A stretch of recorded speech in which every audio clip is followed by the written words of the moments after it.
This is the continuation of the previous video, which is Uranus in Krittika, 2023 to 2027. And I am continuing the story that I'm reading from Victoria's book called 27 Stars, 27 Gods.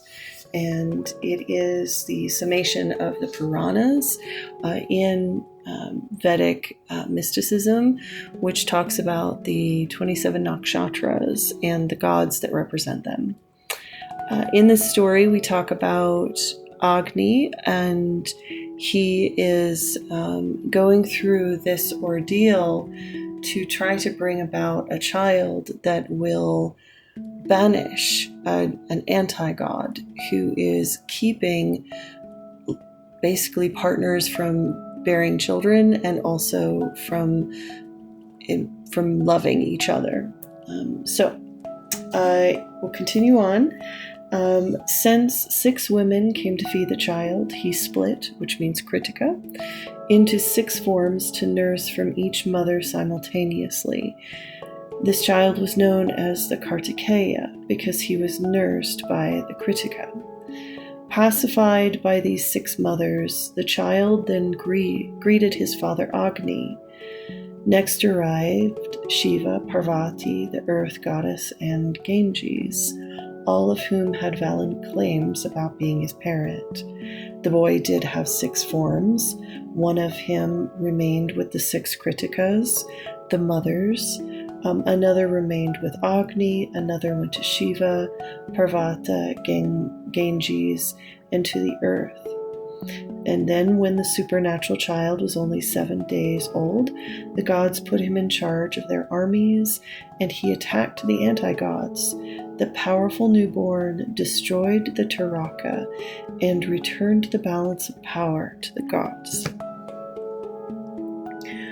So, in the story of Krittika, we have a child who was born in a time of chaos and also born through divorce. So there are themes of divorce, family loss, danger towards children, inability to conceive, and all these themes have been playing out pretty seriously since 2023, and they will come to a head by the time we reach 2027,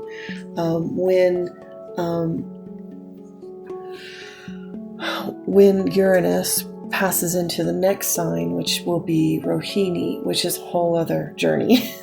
So if we think of Uranus as a planet that liberates us, and now I'm going to bring in some information from Greek mythology. So Uranus was the father of Kronos, and Kronos is the father of Zeus.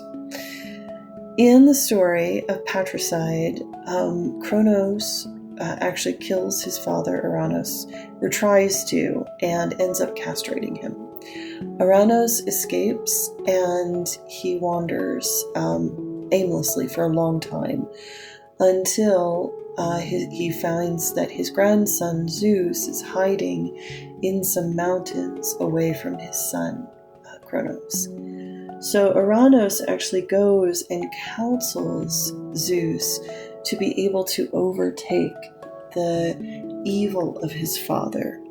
And so there is this ancestral energy with Uranus of breaking ancestral curses. And this is something that I do believe, that wherever Uranus is transiting, what nakshatras, he's breaking the curses, he's liberating the parts of us that want to live outside of the confines of the curses of our ancestors. And the themes of Krittika are violence towards children, the inability to have loving relationships, people who are not in divine alignment with each other and having to break up, having to adopt children because they don't have parents who are taking care of them, and also dealing with the darkness that separates us from our own divinity within ourselves. And I think that in the next week or so, until January 10th, so for the next 10 days, we have an insight, like a window for all of us as to what Uranus wants to teach us. And this is what I've been learning when I was studying the current nakshatra that we are in, which is Purva Ashada. Now, it's a very powerful time right now because not only the sun is in Purva Ashada, but Mars and Venus are also in Purva Ashada right now. So we have this really strong concentration in Purva Ashada, which is represented by the goddess of the waters, the goddess who heals and comforts and nourishes us, Apas. She is the wife of Varuna, the sea god, and she is all about comforting and helping us lay down our egoic constructs that are fighting and warring with each other right now, and we can see the greater picture. And so there is a window in the next 2 weeks from now, January 1st, or the New Year's Eve, until January 10th, where if you work with the elemental of water, work with bodies of water, you can sing the mantra of Apis. Let's see, her mantra is Om Adabayo Namah. Om Adabayo Namah. And she also represents Soma, the ambrosia and the drink of the gods, their health and vitality. And she wants to give you health and vitality.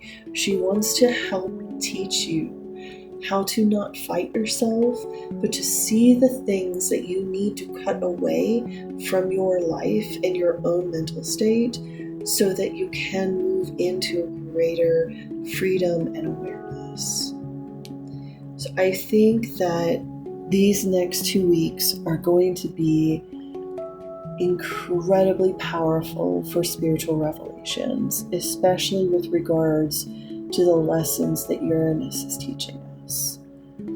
How are we treating our children? Are our children in this society safe?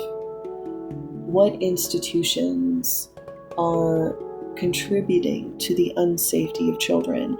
What institutions are contributing to the degradation of relationships and family dynamics?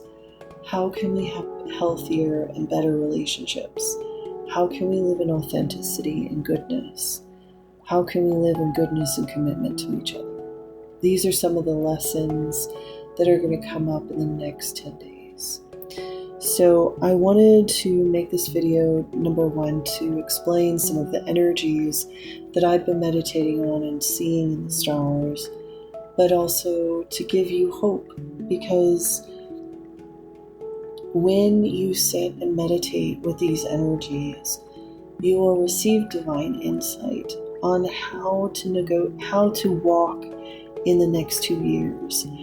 I foresee with some of these planetary changes, it might be a little bit challenging in the next 2 years.